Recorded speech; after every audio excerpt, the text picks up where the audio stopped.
da Sicilia 24, questi i titoli del telegiornale.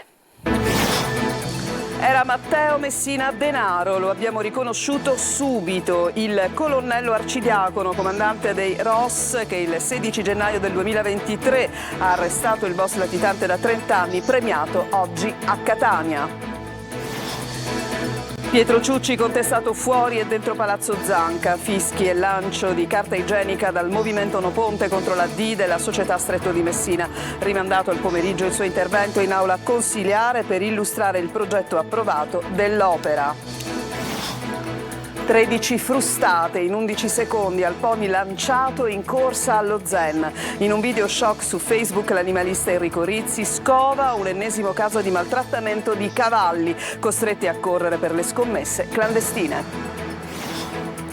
Il lavoro in Sicilia c'è, ma i giovani non lo sanno, in tanti vanno via dall'isola, secondo la Fondazione Nazionale Consulenti per il Lavoro, domanda e offerta non riescono a incontrarsi. Il quartiere di Librino a Catania si rilancia nel segno della poesia, coinvolti centinaia di studenti nel progetto del mecenate Antonio Presti, il sogno del sognare. Agrigento, il gruppo della Colombia vince il Festival internazionale del folklore del mandorlo in fiore, in migliaia per lo spettacolo conclusivo al Tempio della Concordia. Calcio, il Catania domani in campo a Padova per la finale di andata di Coppa Italia. Zeoli conta sul recupero dell'attaccante di Carmine.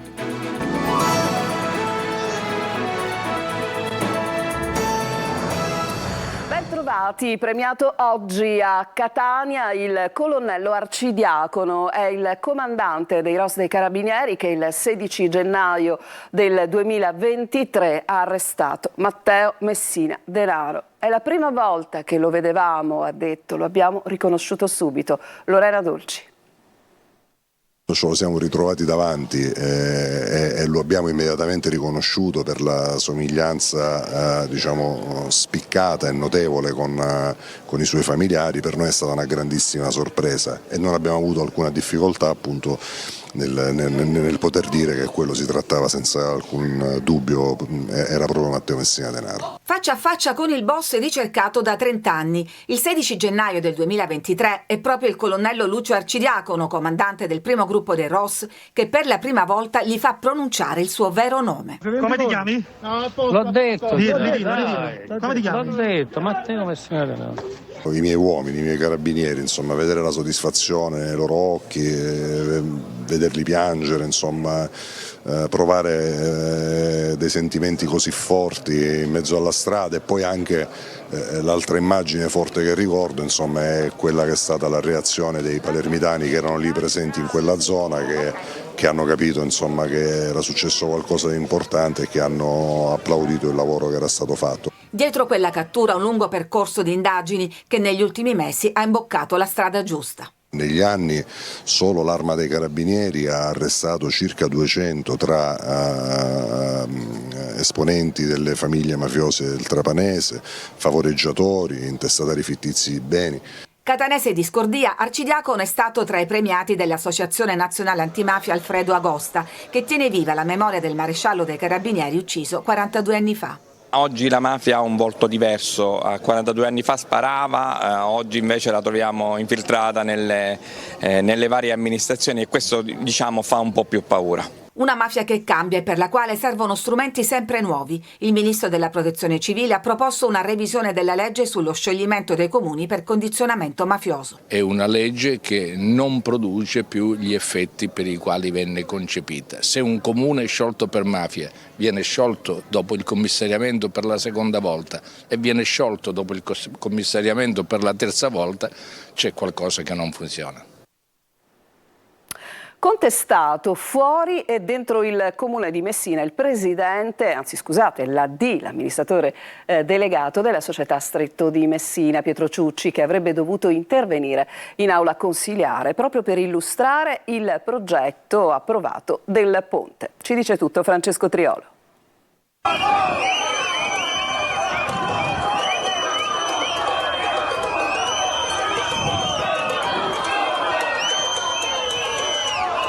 All'arrivo fuori da Palazzo Zanca rotoli di carta igienica. Che il clima sul ponte sullo Stretto sia arroventato a Messina lo testimonia l'accoglienza all'amministratore delegato della società Stretto, Pietro Ciucci, nel giorno in cui è prevista la sua audizione in Commissione Ponte per illustrare il progetto aggiornato. In piazza i comitati no ponte ad urlare dentro. Ciucci cercava intanto di spiegare ai giornalisti l'iter seguito negli ultimi mesi e i prossimi passi. Sapete che il CIPES, il passaggio in cui il progetto tecnico verrà approvato, esaminato e auspicabilmente approvato, ma non soltanto questo, perché verrà approvato anche il piano finanziario dell'opera e verrà verificata l'intera copertura del fabbisogno. Questa per esempio è una cosa molto importante, perché a differenza di quasi tutte le grandi opere realizzate in Italia, questo progetto avrà una copertura finanziaria dall'inizio per tutto il porto e quindi non dovrà ogni anno aspettare che vengano assegnate risorse. Quindi in aula per parlare alla commissione consiliare sul ponte. Al suo ingresso però urla, grida, insulti, ladri, buffoni, le parole più utilizzate.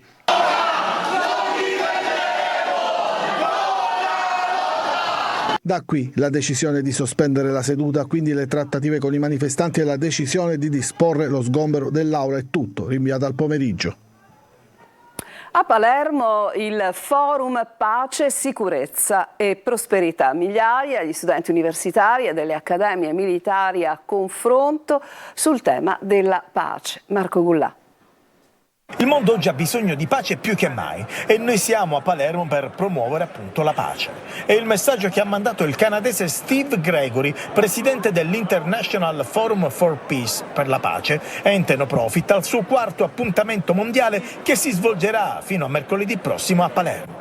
Migliaia di studenti di scuole superiori, universitari, cadetti di accademie e collegi militari avranno l'opportunità di confrontarsi con accademici, professionisti militari e di pubblica sicurezza, operatori di pace, leader politici e amministratori per esplorare le dinamiche della cosiddetta pace positiva. Il forum, sin dalla sua costituzione, ha questo scopo: perseguire quelli che sono i dettami degli 8 pilastri della pace positiva di Johan Galtung, perché sulle lezioni apprese dal passato, le guerre, le devastazioni, si possa andare attraverso questi pilastri a mantenere una pace duratura, a proteggerla, a prendere decisioni che siano sempre in linea con questi pilastri che portano verso la pace. E adesso vi mostriamo delle immagini shock che sono state scovate da un animalista, da un attivista animalista che ogni volta scova delle immagini legate a quelle che sono una sorta di gare clandestine, in questo caso un ipotetico allenamento per una gara clandestina dove a un pony lanciato in corsa allo Zen 2 di Palermo sono state appunto inferte ben 13 frustate in 11 secondi. Il servizio di Emanuela Corsi.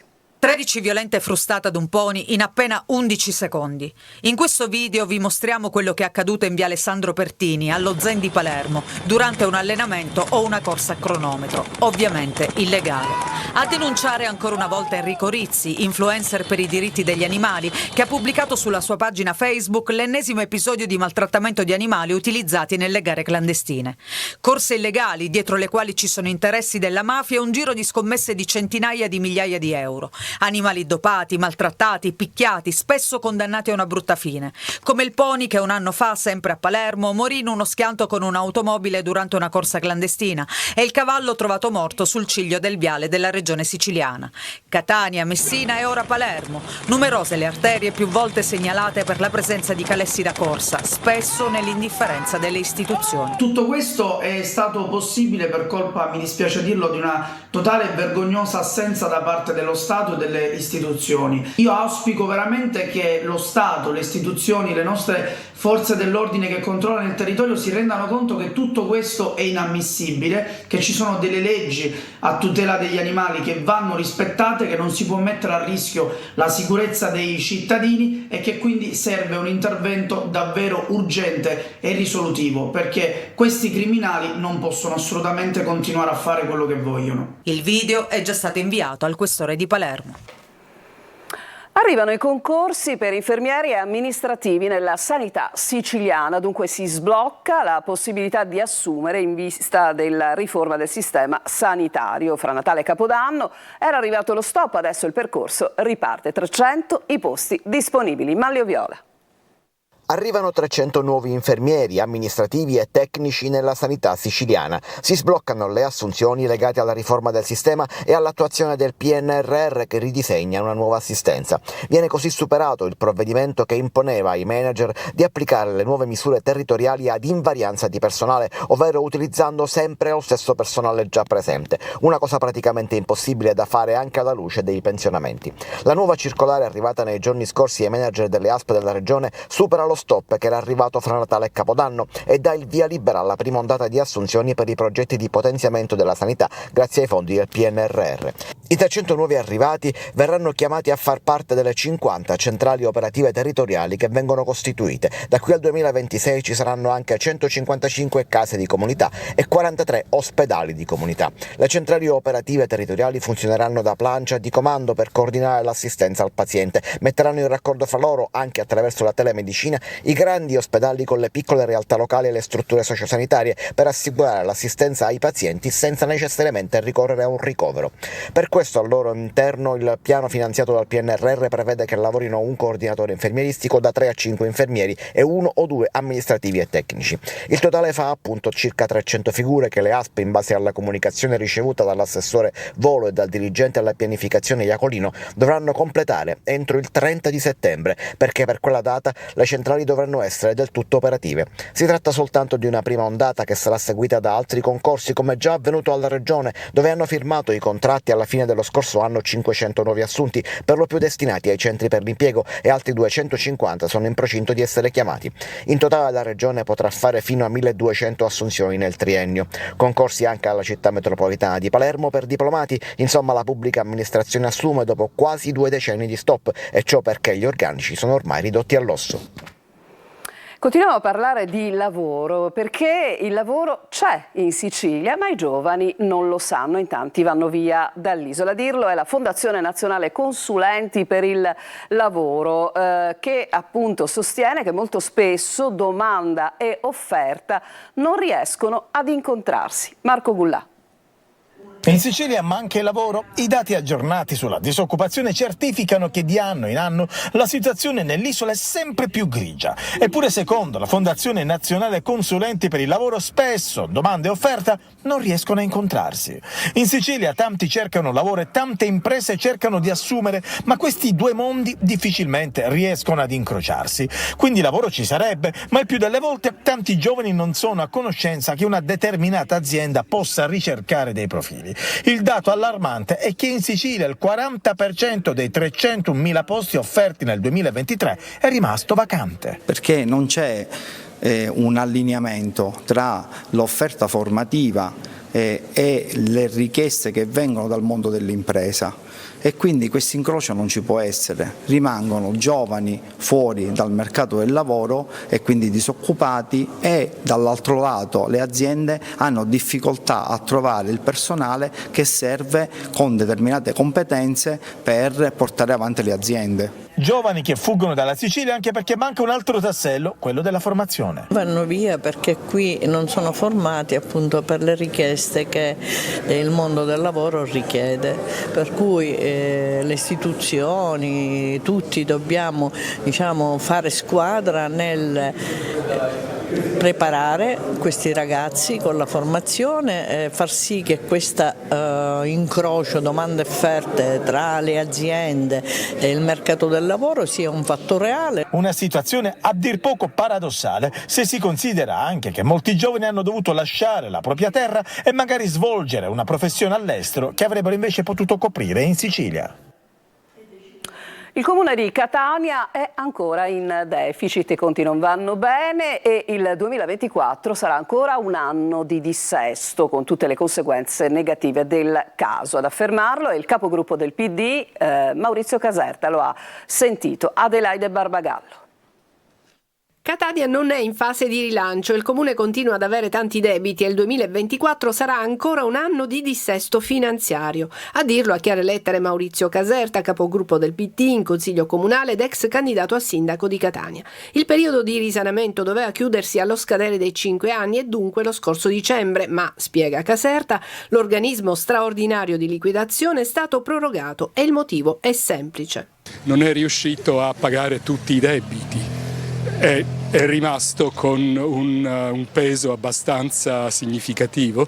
Per ancora tutto il 2024 l'amministrazione comunale dovrà dunque ancora stringere la cinghia. Sarà molto difficile che si possano aumentare i servizi, sarà molto difficile che si possano assumere nuovi funzionari e nuovi impiegati e ne riparliamo a fine 2024 nella speranza che l'amministrazione accantoni le somme necessarie per non ritrovarsi nelle stesse condizioni in cui si è ritrovata all'inizio di quest'anno. Caserta invita alla trasparenza, i cittadini, dice, devono sapere.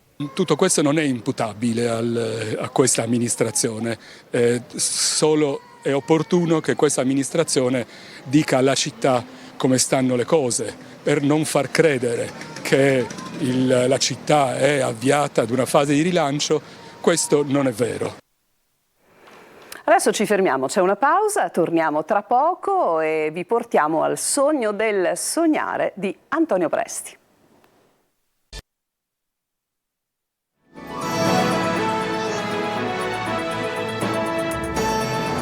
Siamo tornati in studio, vi portiamo a Librino, a Catania, nel quartiere tanto amato dal mecenate Antonio Presti, che ne ha pensata un'altra coinvolgendo il quartiere nel segno della poesia. A essere protagonisti centinaia di studenti nel progetto appunto ideato da Presti, che si chiama Il sogno del sognare. Sentiamo.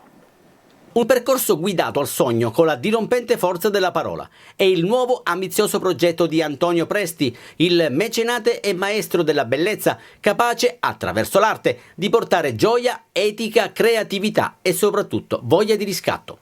E sono ancora i ragazzi i destinatari della pratica del dono di Presti, un viaggio che inizia ancora una volta da Librino, negli istituti Dusmet, Campanella Sturzo, Rita Atria, Musco, Pestalozzi e San Giorgio. Non è una mattinata come le altre alla Vitaliano Brancati, nella gremita aula magna a suon diversi. Gli studenti incontrano Presti ed il poeta Davide Rondoni. Librino non è marginale, Librino è un posto molto ricco dove ci sono delle opere d'arte grazie all'azione di Antonio meravigliose, magari ci fossero dei quartieri così in giro per l'Italia. Poi è un quartiere che come tutti i quartieri soffre di problemi che sono i problemi della vita, del lavoro, delle famiglie, della malavita, ma questo ovunque.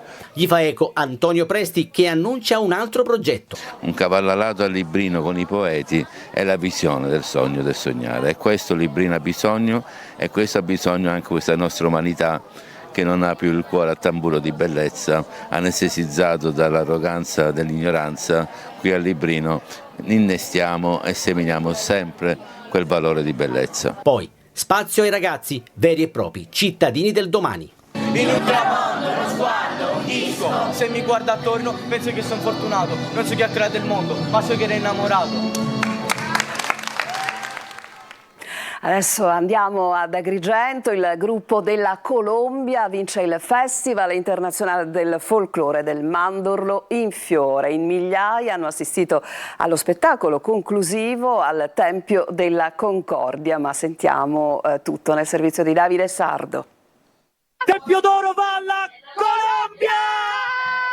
Il Sud America trionfa nella Valle dei Templi di Agrigento. Il gruppo folk della Colombia ha conquistato il Tempio d'Oro tagliando per primo la corsa verso il traguardo vittorioso del 66esimo Festival internazionale del Mandorlo in fiore di Agrigento. In un pomeriggio assolato e primaverile ai piedi del Tempio della Concordia, simbolo di pace e fratellanza tra i popoli, si sono esibiti tutti i gruppi folk internazionali che hanno animato l'intera settimana della Kermesse folk agrigentina. Intorno al palco palco migliaia di spettatori, tra cui tanti visitatori e turisti provenienti da ogni angolo della Sicilia, dal resto d'Italia e anche dall'estero. A fianco del Tempio d'Oro alla Colombia sono stati assegnati per la prima volta il Tempio d'Argento e di Bronzo al secondo e al terzo classificato, rispettivamente Georgia e Messico, poi alla Polonia il premio per le migliori musiche ed ancora il premio per la miglior danza alla Serbia e per il miglior costume all'Ecuador. Il premio Ugo Re Capriata, assegnato all'Asso Stampa, è andato all'Ucraina. Al Giappone è stato invece assegnato il premio Costa del Mito del distretto turistico Valle dei Templi. Tanta la partecipazione popolare, emotiva e il successo riscossi dall'edizione 2024, occasione utile e preziosa per rinnovare e rilanciare il messaggio di concordia e di amicizia insito da sempre nella festa del Mandorlo in Fiore. Si tratta di un messaggio quanto mai attuale, peraltro riecheggiato sul palco quando hanno ballato insieme i gruppi della Russia e dell'Ucraina. Ci fermiamo ancora, in chiusura c'è il calcio.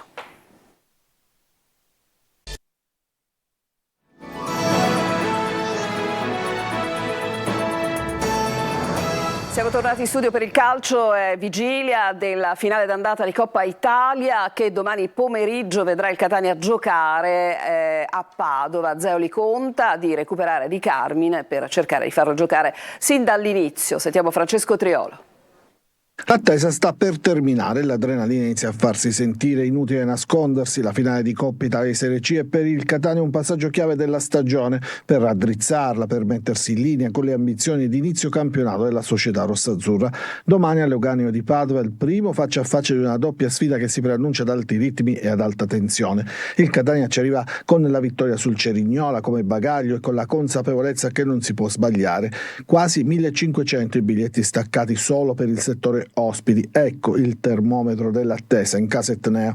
Zeoli da parte sua sta pensando già alla formazione da schierare contro una delle squadre più accreditate di tutta la terza serie che vuole recitare un ruolo da protagonista nei prossimi play-off. Il tecnico dovrebbe riproporre dal primo minuto Di Carmine così come Quaini, da valutare ci sono le condizioni con Tecco uscito malconcio dalla sfida contro il Cerignola. Teio in tribuna venerdì dovrebbe tornare in campo almeno a gare in corso così come Cicerelli. Recuperiamo qualche giocatore e vediamo se parte dall'inizio oppure a partita in corso, anche perché le forze devono essere centellinate. C'è stato bisogno di tanta unione, tante persone per arrivare a questo appuntamento. Il Padova arriva da 2 pareggi ed una sconfitta, non è un buon periodo per i veneti che in campionato hanno 11 punti di distacco dal Mantova capolista. Un bel banco di prova per i rossazzurri che dovranno uscire dall'Euganeo senza subire reti in modo da indirizzare già la partita di ritorno che si giocherà il 2 aprile in un Massimino che si preannuncia sold out. E dunque ribadiamo l'appuntamento anche per quello che riguarda le nostre programmazioni. Domani la partita Padova-Catania si giocherà alle 20:30, ma noi con la nostra diretta stadio seguiremo questo appuntamento con collegamenti già a partire dalle 19:30. E adesso al Messina con il pareggio di Latina rimane in corsa per i play-off. Prossimo appuntamento sabato al Franco Scoglio contro il Foggia, ma sentiamo tutto nel servizio di Sergio Colosi. A 6 giornate dalla conclusione, il Messina si affida alla continuità del girone di ritorno per coltivare l'ambizione dei play-off. Sconfitta soltanto da Giuliano e Crotone, la formazione giallorossa è uscita imbattuta anche dalla trasferta di Latina, con Giacomo Modiche che ha espresso parole di elogio per la squadra. È stata una partita aperta, abbiamo giocato tutte e due senza timore l'uno verso l'altro. Ci sono state occasioni da un lato e dall'altro, forse noi abbiamo avuto una partenza un po', come si suol dire spesso in gergo, da prendere le misure. Avevamo Di Livio che dietro le linee era quello che ci creava più problemi, poi abbiamo preso le misure giuste, abbiamo fatto una grande partita, abbiamo sbagliato nelle ripartenze o nella fattispecie nelle transizioni, perché ci sono state delle palle perse da ambo i lati e quindi potevamo subire e potevamo anche fare.